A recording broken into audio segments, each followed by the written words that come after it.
Echeon.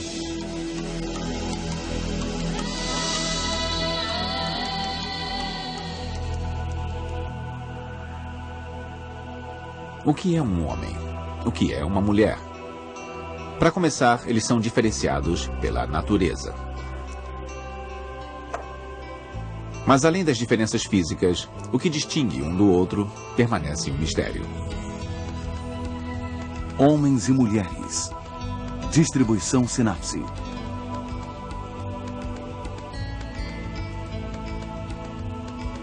As imagens de homens e mulheres mudam de acordo com o meio e com a era. Às vezes até na mesma sociedade.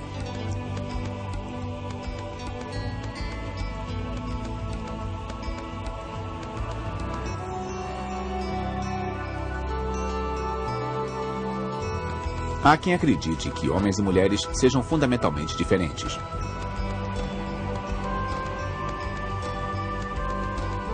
Cada um com suas aptidões e maneiras de pensar inatas. Outros defendem que as diferenças são mínimas e são solidificadas pela cultura.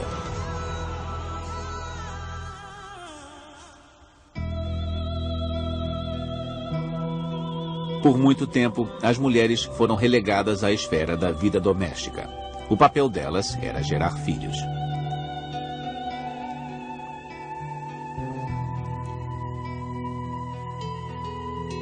Os homens ocupavam a esfera da vida pública. Eles eram os líderes e guerreiros, e o poder estava na mão deles.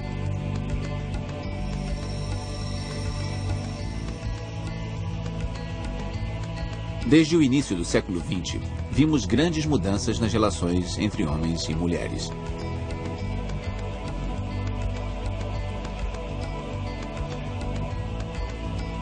As fronteiras entre o masculino e o feminino são indistintas, permeáveis e estão mudando.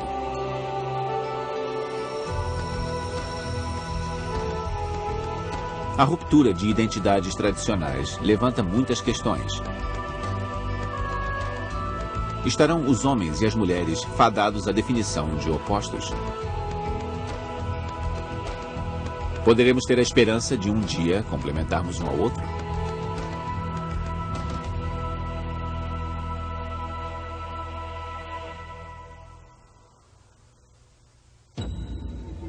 Da deusa mãe ao Deus Pai.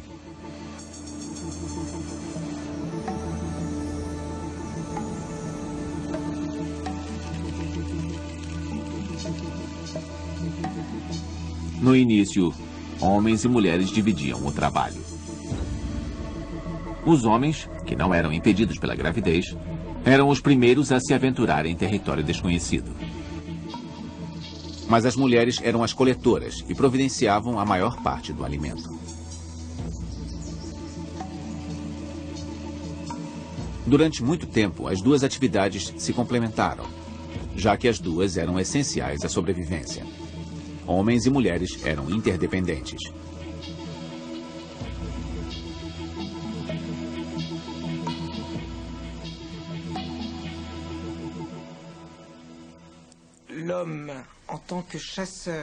Uma vez caçador, era o homem que enfrentava a morte. E isso dá um grande poder ao ser humano.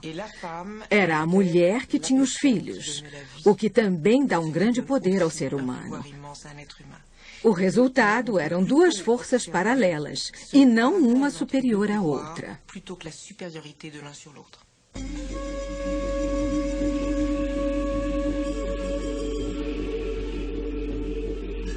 Há 30 mil anos, muitas sociedades faziam estatuetas com formas femininas. A humanidade venerava a deusa mãe, a fonte da vida.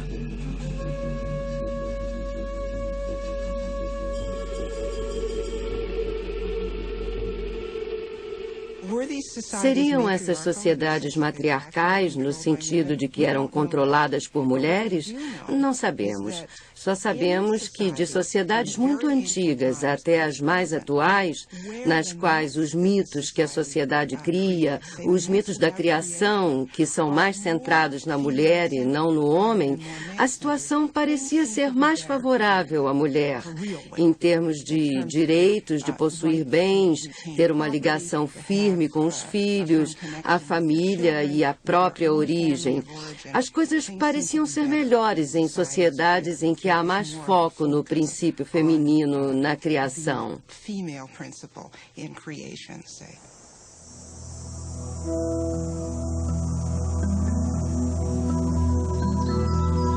Pelo fato de as mulheres respeitarem a natureza, supõe-se que eram elas que detinham o processo de germinação. A agricultura surgiu há 10.000 anos.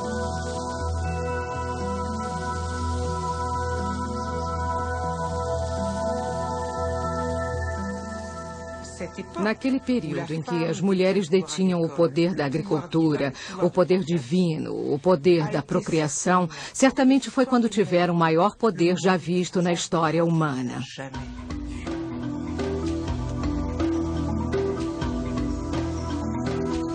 Com o tempo, o homem assumiu o controle da terra.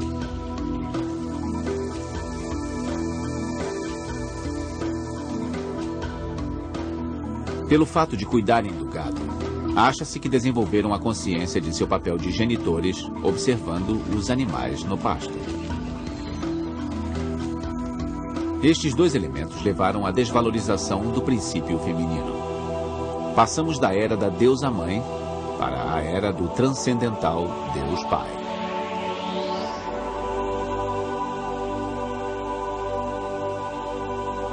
A partir de então, passamos a ver o mundo de uma forma totalmente diferente. No século IV a.C., o filósofo grego Aristóteles declarou que só o homem gera o homem.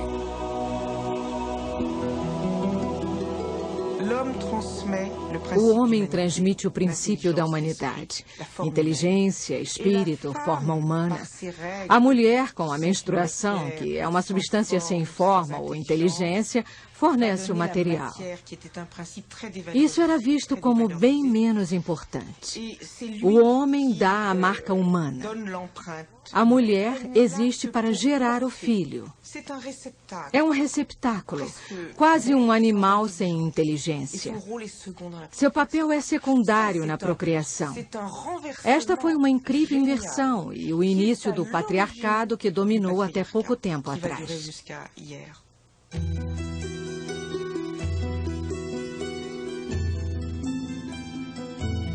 Entre os gregos, somente os homens podiam ter o status de cidadãos. As mulheres ficavam confinadas em casa e não participavam da vida pública. Aristóteles basicamente diz que as mulheres eram irracionais, que eram homens mutilados. Eu não sou especialista em grego, mas foi a tradução dada às palavras de Aristóteles. Pelo fato de as mulheres serem consideradas homens inferiores, não deveriam participar da organização e da administração da sociedade e deveriam estar sempre subordinadas aos homens.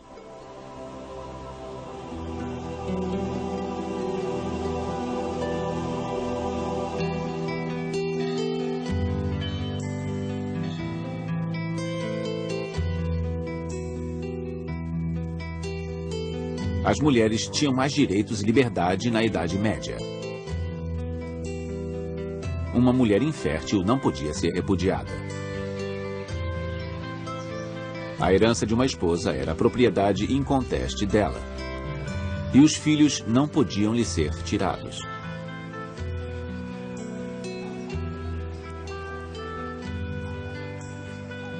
As mulheres trabalhavam como homens. Eram admitidas em associações e praticavam diversas ocupações. Os primeiros séculos do período medieval podem ter sido melhores que os posteriores para as mulheres. E isso por vários motivos. Havia mais liberdade para elas dentro da igreja, havia muitas fundações monásticas que eram mosteiros duplos, administrados por uma mulher, não por um homem.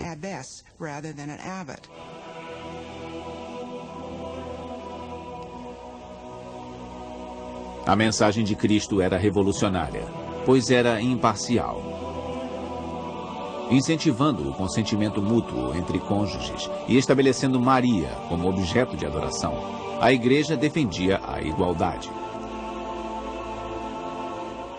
Mais tarde, decepcionaria as mulheres.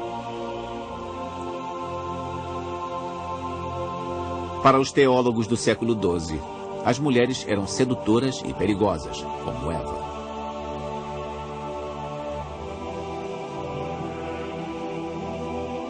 As mulheres são más, lascivas como víboras, traiçoeiras como enguias e, mais ainda, são curiosas, indiscretas e geniosas.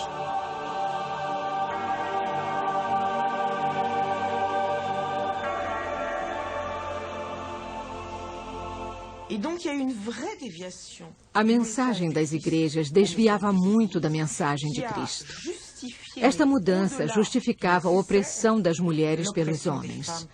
Acima de tudo, a mensagem era: mantenham-nas sob controle, porque elas são a fonte do mal. Quando ensinam isso a alguém, não há limites para o que possam fazer.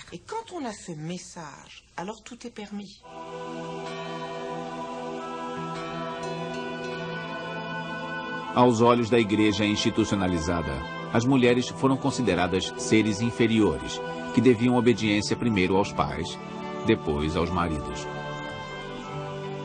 Um corpo de normas severas comandava a vida familiar, social e religiosa.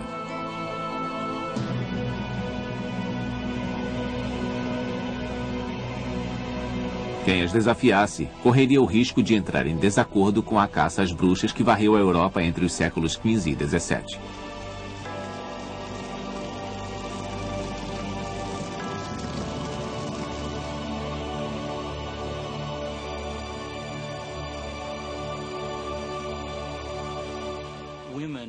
As mulheres representavam um marco de perigo, desafio, subversão e variavam em uma série de questões relacionadas à família. Velhas, viúvas, fofoqueiras, pessoas que pisavam fora das rígidas fronteiras que uma ordem feudal patriarcal sustentava e das quais dependiam. Quando as mulheres as desafiavam, não era por serem bruxas, mas eram facilmente tidas como bruxas e poderiam ser castigadas de várias formas durante a Inquisição.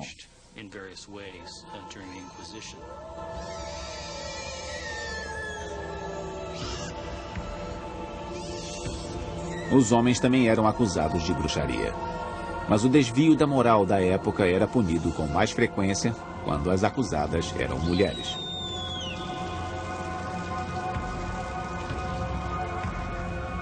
A Inquisição fez mais de 200.000 vítimas em 250 anos. 4 em cada 5 eram mulheres.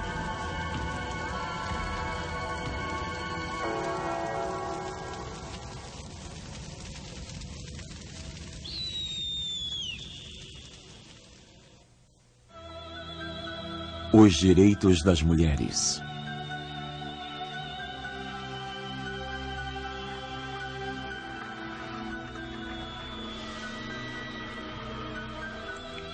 Durante séculos, as mulheres tinham 2 escolhas: procriação ou clausura. Solteiras tinham péssima reputação. Eram consideradas libertinas, ou, em outras palavras, prostitutas.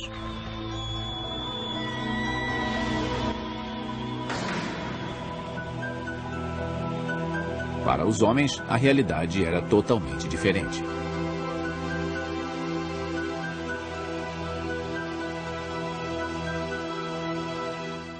Em primeiro lugar, os solteiros moravam juntos. Homens tinham suas associações comerciais. Havia grupos de jovens muito poderosos nas cidades e vilarejos.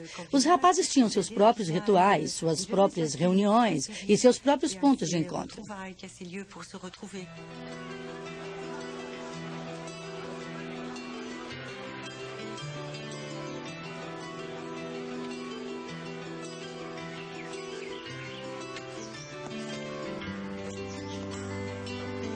Os homens tinham mais liberdade que as mulheres. Ainda assim, na vida cotidiana, os dois sexos dependiam muito um do outro.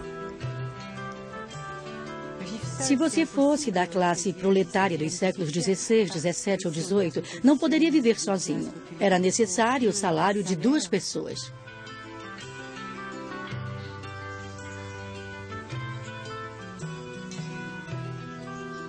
Em uma sociedade de forte hierarquia, as oportunidades de uma pessoa dependem mais da classe social do que do sexo dela. Se você fosse uma mulher rica, provavelmente teria se divertido mais, teria tido mais poder e uma vida melhor do que se fosse um pobre camponês do sexo masculino.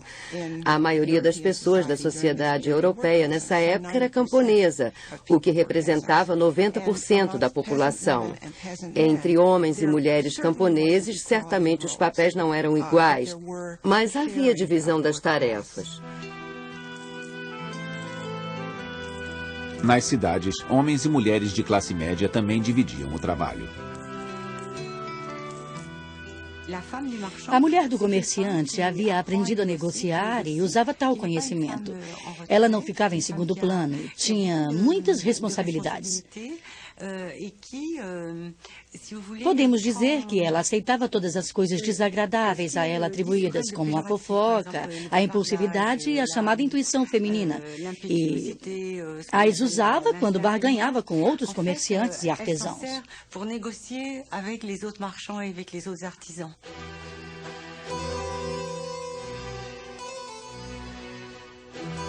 No entanto, isso não significa que as mulheres tinham os mesmos direitos que os homens.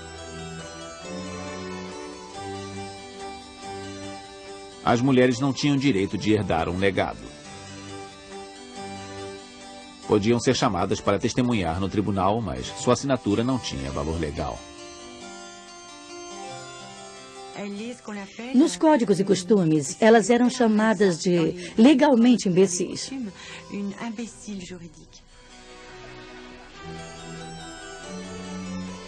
Entretanto, em todas as épocas, algumas mulheres fogem ao destino e entram no mundo dos homens.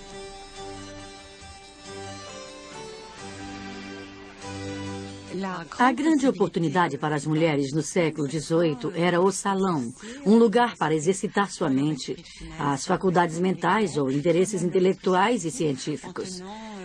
Um salão do século XVIII era uma grande aventura para as mulheres que tinham a oportunidade de possuí-lo. Certamente usavam a sedução, mas a sedução intelectual vinha primeiro.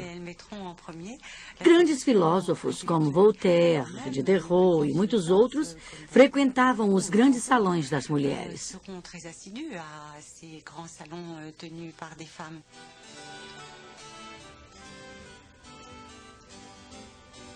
Foram os homens que defenderam a causa feminina primeiro, em alto e bom som.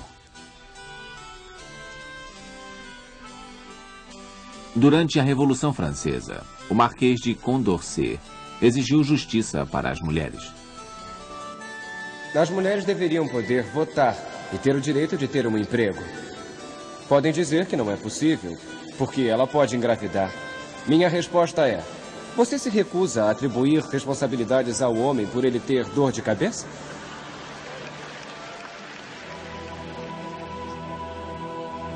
Em 1791, a aristocrata Olympe de Gouges leu publicamente sua Declaração dos Direitos da Mulher e do Cidadão.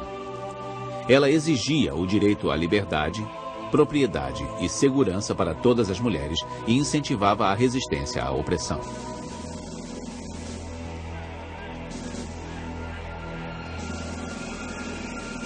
A voz de Olympe de Gouges foi ouvida. Injustamente acusada de ser monarquista, ela foi para a guilhotina.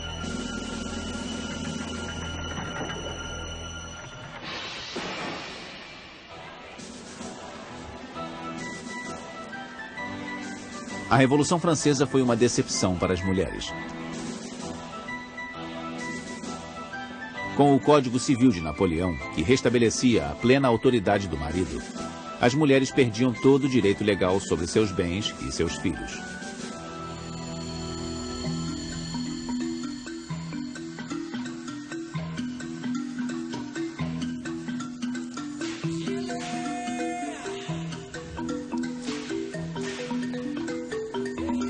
Nos Estados Unidos, o movimento abolicionista deu às mulheres a chance de se envolver em uma causa social.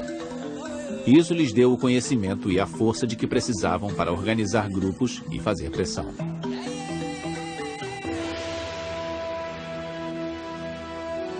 A Associação Nacional do Sufrágio Feminino foi oficialmente inaugurada em 1848. 75 anos depois da Declaração de Independência dos Estados Unidos, que reconhecia os direitos inalienáveis de todos os cidadãos, as mulheres exigiram os mesmos direitos concedidos aos homens. Em pouco tempo, mulheres de toda parte exigiam o acesso à educação, o direito de dispor de bens pessoais, o reconhecimento do divórcio e o direito de votar. Esta última exigência foi revolucionária e encontrou forte resistência na sociedade vitoriana.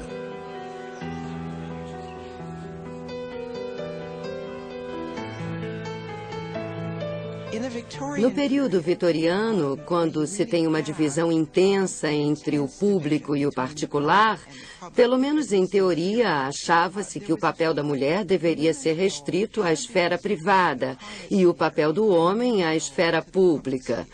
Os homens deveriam dominar a esfera pública. As mulheres, na esfera privada, poderiam ser guardiãs morais da sociedade.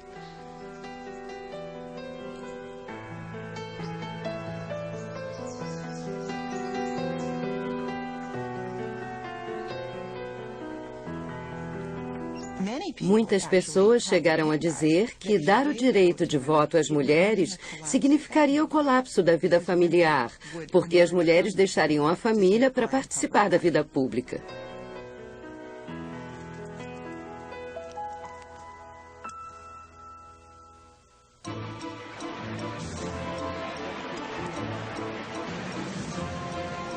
Na Inglaterra, as mulheres que faziam campanha pelo direito de votar logo receberam um apelido duradouro: as sufragistas.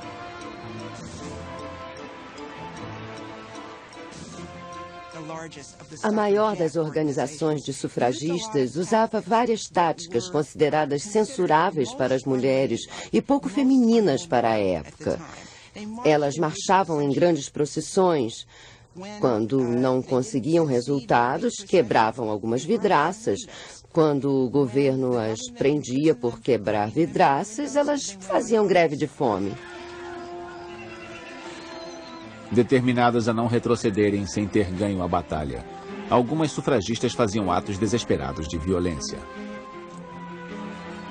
Em 1913, em Epsom Downs, na Grã-Bretanha, Emily Davison se jogou sob o cavalo do rei Jorge V.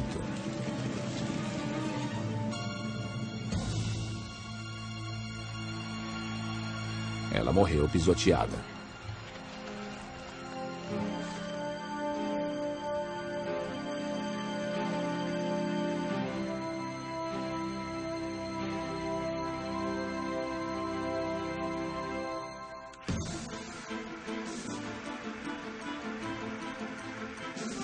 Em 1920, 26 nações concederam alguns direitos civis às mulheres, inclusive o de votar.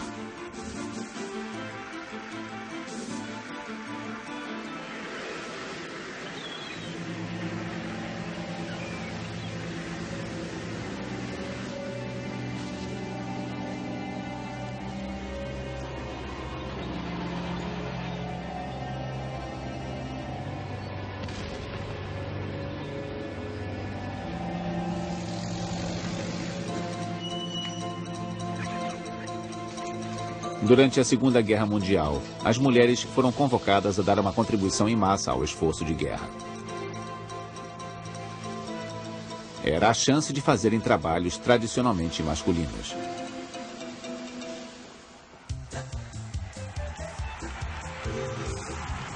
Mas quando a guerra acabasse, as mulheres deveriam voltar para casa. Os anos 50 foram uma época de grande conformismo. Na família ideal, o homem tinha toda a responsabilidade financeira, enquanto a mulher ficava relegada ao papel de dona de casa.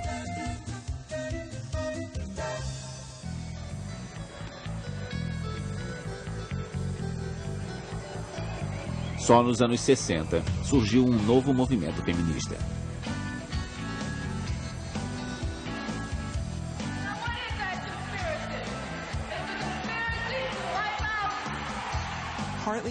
Em parte, teve origem na política esquerdista dos anos 60, em parte nas frustrações das mulheres de classe média com o papel de mãe e dona de casa.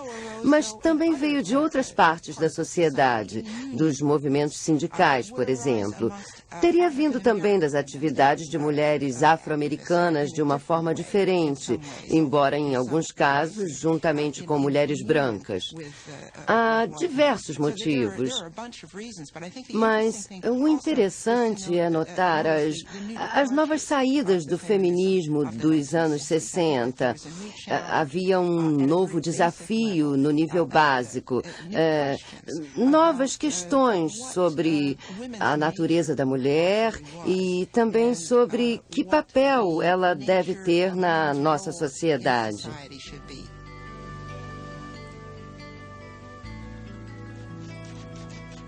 Aos poucos, as mulheres chegaram a todas as esferas de atividade da sociedade.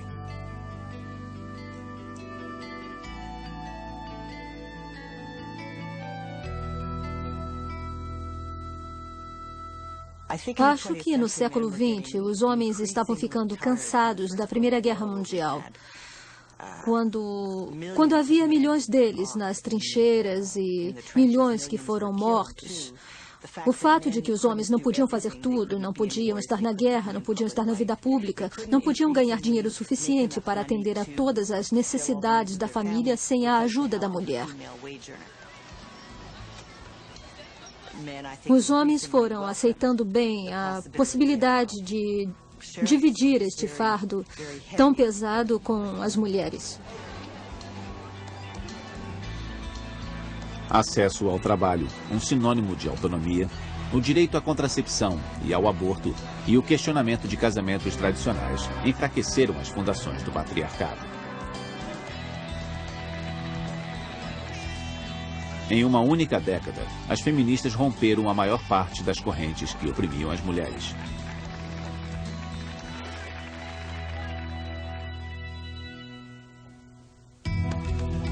Trocando os papéis.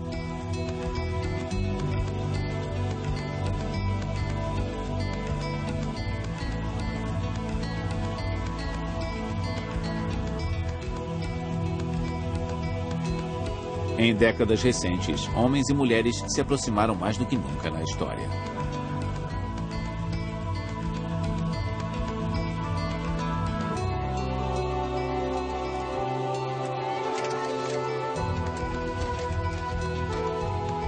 Mas o acesso à igualdade não cresceu com a mesma velocidade em toda parte. A situação das mulheres varia muito de acordo com a cultura.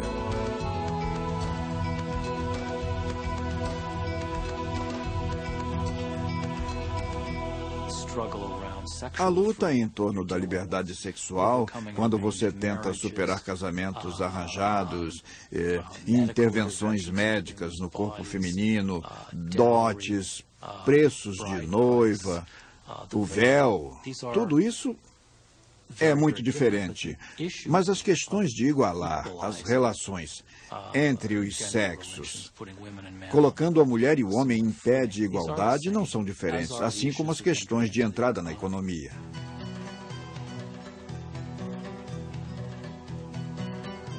Em todo o mundo é difícil que a mulher ganhe acesso a recursos econômicos. E elas são mais pobres do que os homens. Elas também sofrem mais com o peso das tradições. Temos problemas em regiões que passam por rápida transformação cultural ou sentem que a cultura está ameaçada por causa da transformação de outras sociedades do mundo. Eu estou pensando em determinados países em que religiões fundamentalistas assumiram o controle e estão retrocedendo a uma forma muito repressiva de definição do papel feminino.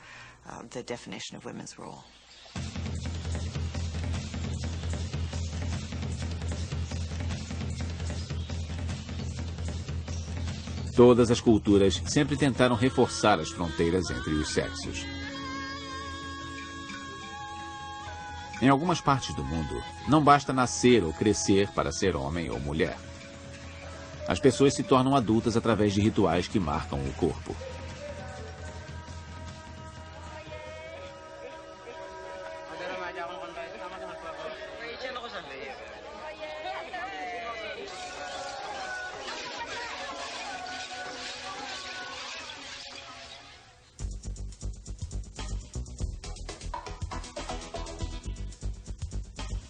No Ocidente, a cirurgia plástica é usada para transformar o corpo.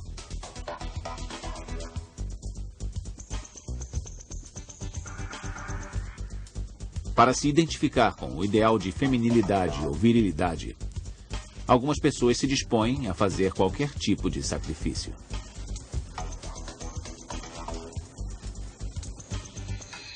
Temos estrelas com salto agulha, batom vermelho vivo e todos os estereótipos que associamos com as deusas do sexo dos anos 40 e 50. Portanto, temos uma imagem pública muito difusa, bastante presa a traços sexuais. O inverso vale para os homens. Temos uns heróis, uns Hulks, uns monstros masculinos que parecem ser a característica de muitos filmes modernos. Enquanto socialmente temos mais igualdade, nossa cultura continua sendo de imagens muito exageradas da identidade sexual.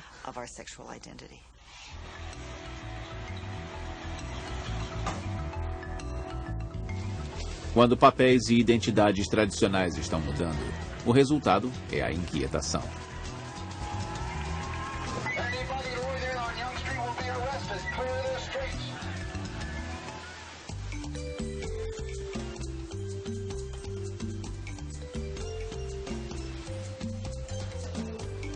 Países do Caribe ilustram claramente as contradições em uma sociedade que passa por mudanças.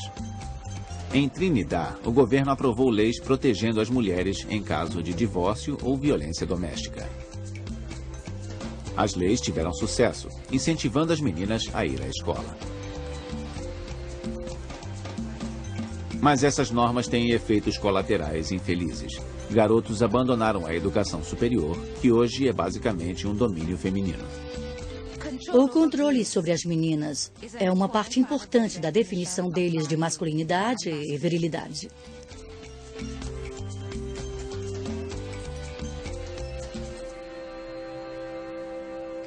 As meninas iniciam relacionamentos com homens que trabalham, que podem dar dinheiro à mãe delas, comprar seus uniformes, comprar comida para seus irmãos e irmãs. Então, os meninos que ainda estão na escola acham que, se ficam estudando e não ganham dinheiro, não podem competir pelas garotas. Por isso, querem sair da escola o mais depressa possível para conseguir dinheiro e tentar competir pelo acesso às garotas. Isso os faz sentirem-se melhor quanto a si mesmos.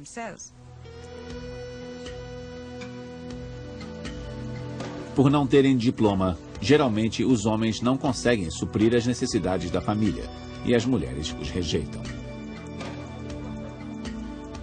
Mas esta visão simplificada demais das relações entre os sexos tem importantes consequências. No Caribe, a maior parte dos lares é sustentada por uma mãe solteira.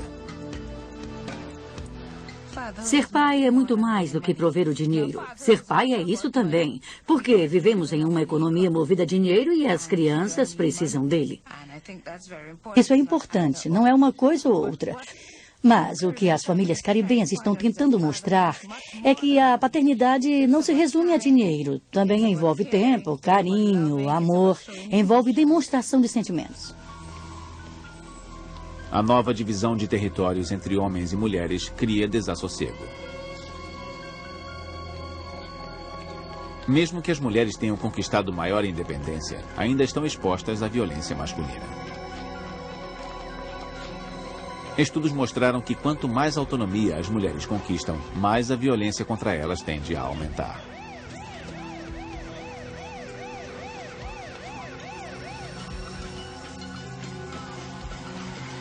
A resistência à mudança também se expressa por atos de violência, cujos alvos são símbolos da emancipação feminina.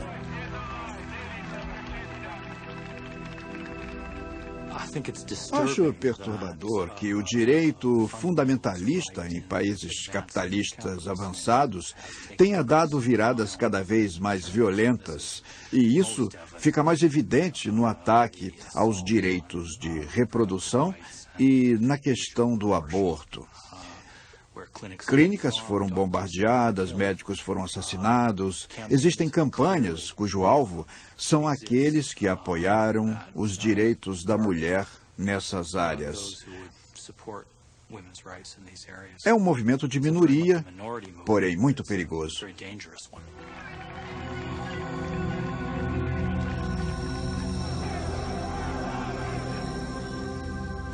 O recuo faz parte de um período de transição de um tipo de relação entre sexos para outro tipo.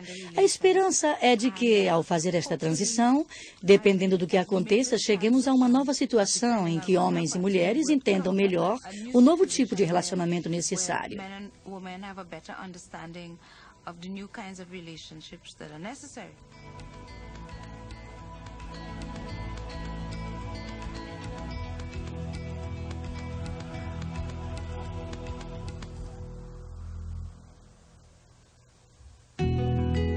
Inato ou adquirido?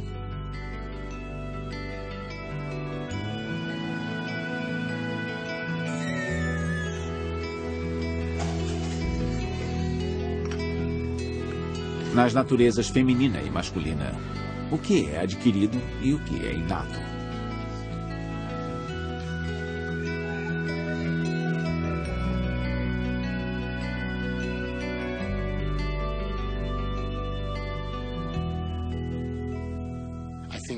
Acho que homens e mulheres são capazes de ter as mesmas emoções causadas por bebês e crianças. No entanto, se você pegar um bebê e entregar a um homem ou a uma mulher inexperientes no assunto, é mais provável que a mulher aceite com mais naturalidade e saiba exatamente o que fazer para acalmá-lo. Já o homem ficaria parado, impotente, sem saber que lado é o de cima.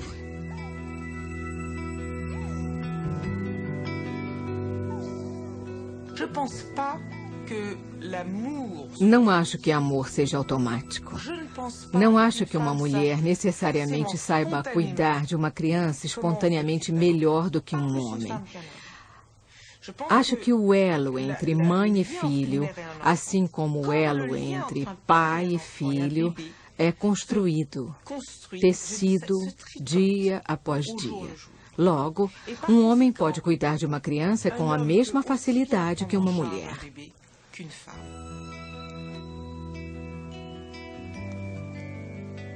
Há quem acredite que todas as diferenças comportamentais entre os sexos possam ser explicadas por fatores culturais, principalmente a educação. Outras pessoas creem que algumas diferenças sejam inatas. A questão de ver as diferenças sexuais, como as vemos hoje, teve início com a behaviorista Ellen Manakabi, de Stanford, que acreditava que os meninos fossem mais agressivos que as meninas por serem incentivados a mostrar agressão. Então ela foi observar o maternal de Stanford e viu que era exatamente o oposto. Os meninos são mais castigados pela agressividade. A agressividade das meninas passava despercebida e às vezes era até elogiada. Mas isso não tem impacto. Os meninos ainda são mais agressivos e as meninas menos.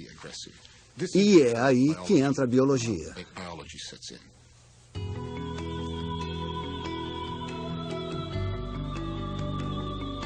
Uma pesquisa mostrou que as mulheres têm mais capacidade de expressar suas emoções e compreender as dos outros. Provavelmente devido à forte ligação que sempre tiveram com os filhos.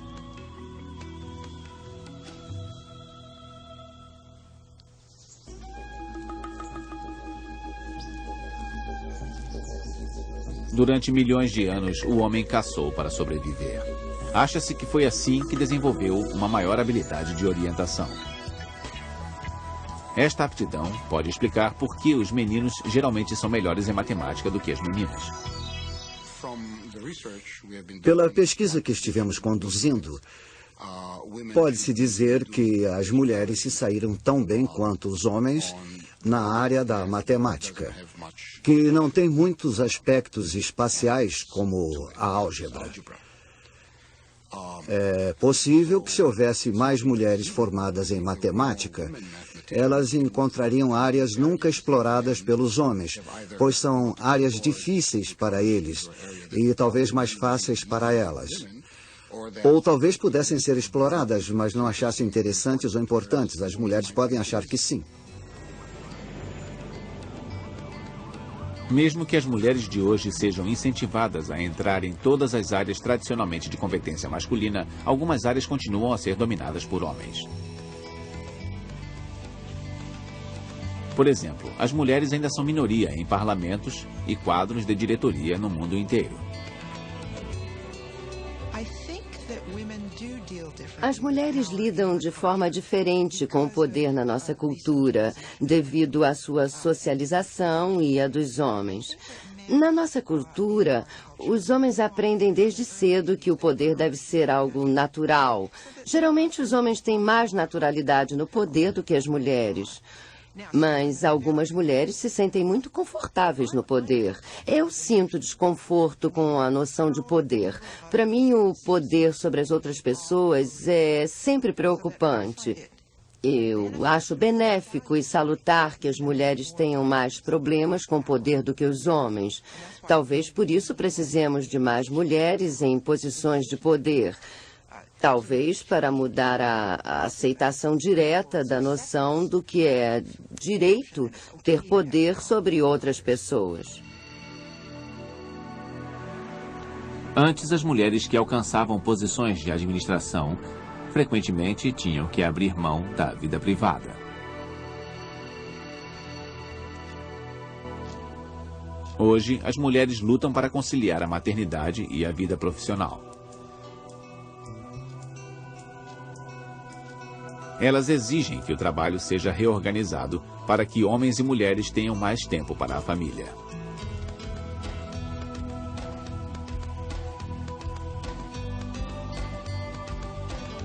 Cultura e meio ambiente, assim como a natureza, contribuem para forjar as diferenças entre homens e mulheres. Talvez a busca por um novo equilíbrio nas relações entre os sexos, por um mundo melhor e mais justo, não tenham sucesso a menos que as diferenças sejam reconhecidas.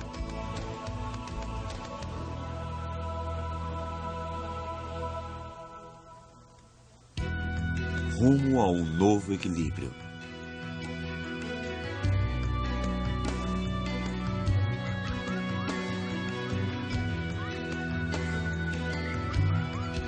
Redefinição dos papéis tradicionais masculinos e femininos criou muita pressão sobre os casais. Desde a primeira onda de feminismo, o índice de divórcios aumentou muito. Trouxe instabilidade a 3 gerações e o questionamento dos papéis causou muitos problemas que tiveram de ser superados pelas pessoas individualmente e em grupos. Problemas de redefinição familiar, dos papéis na família, definição de liberdade e responsabilidade. Responsabilidade sobre as crianças. Acho que é uma busca que continuaremos fazendo por várias gerações.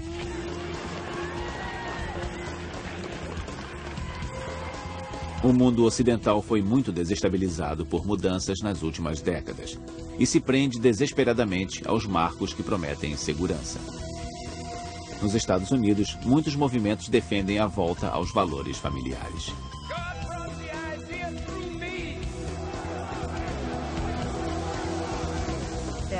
Também há grupos conservadores que não gostam desse novo tipo moderninho de pai e gostariam de voltar ao anterior. Eles falam de restabelecer a autoridade masculina no lar, onde o pai é alguém a quem se teme.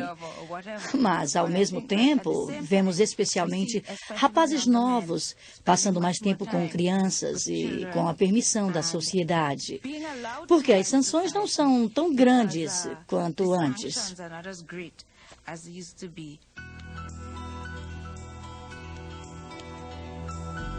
O desaparecimento gradual dos preconceitos dá ao indivíduo a chance de ter novos papéis e de aproveitar trocas valiosas entre os sexos.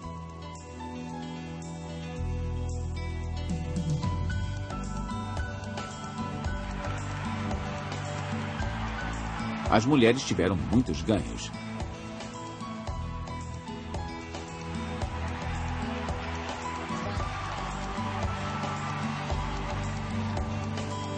Hoje, elas representam mais de 50% da força de trabalho na maior parte dos países ocidentais.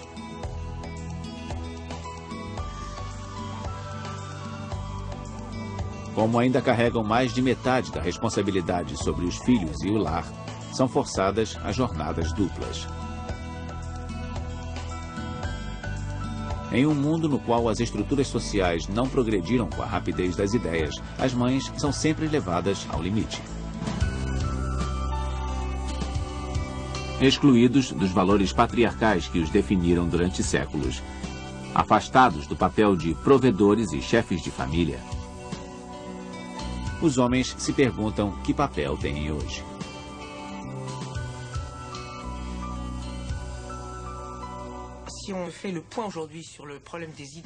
Se examinarmos o problema das identidades sexuais hoje, os homens têm as maiores dificuldades. Isso porque juntos, os homens e as mulheres devem inventar uma nova identidade masculina desconhecida nos séculos anteriores. Uma que não seja violenta e que não se oponha à outra. Este é um grande desafio que ainda não foi superado. As relações entre os sexos estão tensas. A meu ver, os homens se destacaram das mulheres e de suas responsabilidades. No momento, as mulheres carregam o fardo mais pesado da humanidade.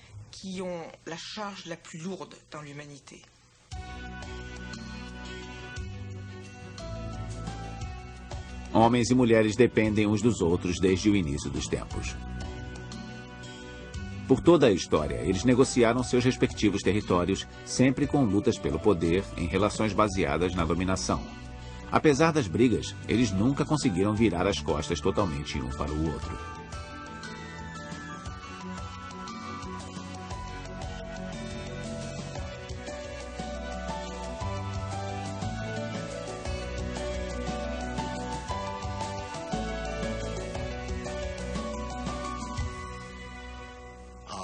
Homens e mulheres são diferentes, laranjas e maçãs são diferentes.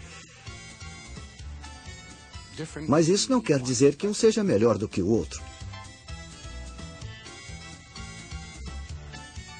Teria sido tedioso se a única diferença entre o homem e a mulher fosse o pênis ou a vagina, sendo todo o resto igual.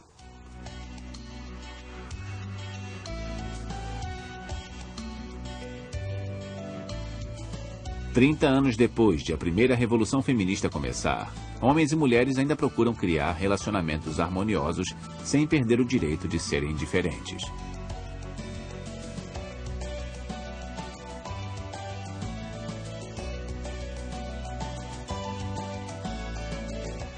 Devemos ter duas coisas em mente. Primeiro, as semelhanças. O que os homens e mulheres têm em comum como membros de uma espécie biológica é muito maior do que o que não têm em comum. Segundo, que adotamos em nossa sociedade o princípio da igualdade dos seres humanos. As diferenças entre as pessoas são reconhecidas e esperadas, mas não quer dizer que se possa eliminar direitos fundamentais por causa delas.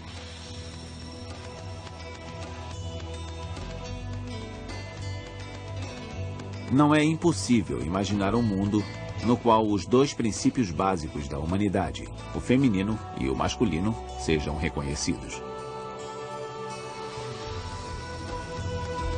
Um mundo em que não sejamos rivais, e sim aliados.